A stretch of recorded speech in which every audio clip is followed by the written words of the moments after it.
The Fitzwater Center for Communications of Franklin Pierce University will be handing out awards for excellence in academics on April 6th at 6 p.m. in Spagnuolo Hall.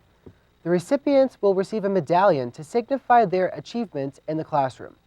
The Fitzwater Center for Communication is dedicated to educating leaders of conscience in public communication. Kristen Nevius, director of the Fitzwater Center, says the Fitzwater Medallion honors those alumni and graduating seniors who embody the mission of the Fitzwater Center. That mission being the advancement of leadership and excellence in media, both behind the scenes in production and in the spotlight spreading messages. The medallion is a high honor from the Fitzwater Center, and the recipients' parents should be very proud of them. The death toll is now 4,000 after a devastating earthquake hit Nepal on April 25th. Refugees, displaced without homes, now seek shelter in tent camps. The Nepalese government has tried to enact their emergency disaster plan, but citizens feel it is not going fast enough. Frustration grows as safe drinking water becomes limited.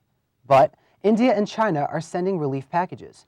Other countries are joining in to drop emergency supplies from airplanes across the mountainous country this coming week. The Avengers movie was a huge success, making over $1 billion in ticket sales, which made its debut on May 4, 2012. Rated at an 8 out of 10 stars, critics thought that The Avengers was a big hit. Marvel decided that it would continue the franchise with yet another Avengers movie. Set to come out on May 1, 2015, The Avengers: Age of Ultron takes place after the first movie. When Tony Stark tries to create an automated suit of armor to keep peace across the world, things don't go the way he planned. It is then up to the Avengers to stop Stark's evil creation from dooming all of mankind. Fans on the Internet Movie Database are saying that this is going to be the best Marvel movie to date. One video critic from the United Kingdom, who was able to see an early viewing of the movie, gave the movie a 10 out of 10 star review, saying that, quote, "I had high expectations coming into the theater, and when I left, I was more than satisfied. This movie will be enjoyed by people of all ages. It's got cool action for the kids, and the plot is more than interesting enough to hold the attention of the adults," unquote.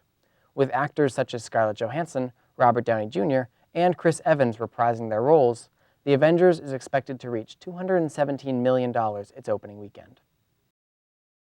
Spring is in full swing, and as the snow starts to melt, look around. Plastic water bottles, candy wrappers, and other garbage once covered by snow reveal themselves. If you're wondering how you can help, don't just pick up what you see and throw it away. Actively separate the waste you find. Sustainability work study student Jackie Hart said that some students think that the local waste disposal company throws away the recycling with the trash, defeating their efforts. So the common misconception on campus is that the MDS trucks actually pick up the recycling and trash in the same truck. So even though the students are doing this work to recycle it, it actually ends up getting thrown away, which actually is not true. So at their company, they have a complete sorting system. So they separate all of our recycling from the trash. So everything that gets even put into the dumpsters ends up getting recycled if it can be. Plastic bottles take 450 years to fully decompose in landfills. So before you throw that bottle away, think twice and recycle it. According to KeepAmericaBeautiful.org, 94% of Americans have access to plastic bottle recycling, and 40% of the population can also recycle other types of plastic containers, such as lids and even dairy tubs. With a growing competitive work field, what sets you apart from everyone else is how much experience you come to the table with. Don't wait to do an internship. They allow you to apply what you were learning in the classroom to a real-life setting. You can get an in-depth experience of if this is the right field for you and what you are going to do with it. Students who complete internships are much better prepared to start a job search and to apply for positions. Oftentimes, students may be hired by the organization where they completed the internship, and if not, they're also more marketable to other companies within that field because they will come with professional references from that internship. They have some hands-on experience and an understanding of how to work in a professional work setting. So this last summer, I had my first internship, and I was a documentary assistant for the Monadnock Conservancy. They had me filming a documentary about land conservation. This internship will definitely help me get a job in my future career, hopefully as in the television industry, because it really got me going on the little stuff that you can't learn in the classroom. There are some things like remembering to bring extra batteries that they might say to you, but until you actually get to a site and you don't have the extra batteries, it's one of those things you don't think about. When starting to search for an internship, network with family, friends, and even alumni. You never know who knows somebody in a high position.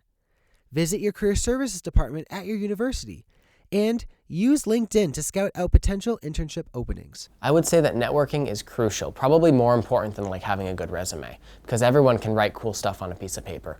But what really matters is the people you've impacted and their opinion of you. So the fact that I have this professor and several others who think highly of me means a lot, because they will give me a good reference, they can help me get jobs and internships, which can do a lot more for me than just a piece of paper. Not sure what they might ask in an interview? Rosemary has some suggestions. I think that students need to be able to answer questions such as, why should we hire you? Why do you want to work here? What makes you stand out from the competition? Ultimately, you should be prepared to go into an interview to talk about why you've chosen this field, what your long-term career goals are, what you see as your biggest strengths, and what areas you would like to improve on. I think it would have been helpful for me if I'd done more research on the Monadnock Conservancy before I'd gone to meet them the first time, because I knew basically what they were about, but I didn't really understand exactly what they did. And so when they asked me to do a documentary about what they do, I sort of was stuck there trying to pretend that I knew more than I did. Just getting the internship isn't enough in my opinion. I think you also need to have done background so that you understand what you're walking into. I think a lot of students want to have exactly the kind of job or the place that they imagine they're going to work when they graduate, but it's okay to not have that, to do something that will show that you have a skill that you've honed, you've improved, that might not be exactly at the kind of place you would eventually work. It's really more important to show that you're improving your skills and knowledge.